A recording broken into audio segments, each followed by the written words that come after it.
Hello বন্ধুরা, আমরা চলে গেছিলাম প্রিন্সেপ ঘাটে। প্রিন্সেপ ঘাটে যাওয়ার পর ভীষণ সুন্দর লাগছিল এই জায়গাটা দেখতে। এখানে তো ফটোশ্যুট সবই হয়। তো আমরাও অনেক ফটো তোলার পর আমরা চলে গেছিলাম গঙ্গার পাড়ে। তো গঙ্গার পাড়ে দেখতে পাচ্ছ আমার ছেলে কিন্তু প্রচুর অ্যাক্টিং করছে।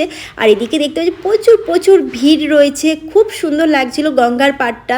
আর দেখতে পাচ্ছি খুব সুন্দর করে সাজানো রয়েছে, নদীতে নৌকাগুলো বেশ ভাসছে, দেখতে খুব ভালো লাগছিল। কিন্তু বিপদের মুখে আমরা পড়ে গেছিলাম। জানো কি হয়েছিল সেদিন? আমাদের সাথে পুরো ভিডিওটা দেখতে থাকো। তারপর আমরা খাওয়া দাওয়া করলাম, এখানে প্রচুর স্টল ছিল। তো এখানে দেখতে পাচ্ছি আমি পাপড়ি চাট নিয়ে নিচ্ছি। আর আমার তো পাপড়ি চাট খেতে খুব ভালো লাগে। মা পিসি খাচ্ছিল রোল, আর হঠাৎ করে দমকা হাওয়া আসলো। আমরা তো ভয় কি করব বুঝতে পারছিলাম না, ভীষণ ভয় পাচ্ছিলাম। আর বিদ্যুৎও চমকাচ্ছিল, কি করব এখানে ওই ফাঁকা জায়গায় গঙ্গার পাড়ে থাকা মানে বুঝতেই পারছো। সামনে প্রচুর প্রচুর গাছ ভেঙে পড়েছে, সেগুলো তোমাদেরকে দেখাবো। তো বিপদের মুখ থেকে আমরা আস্তে আস্তে বাড়ি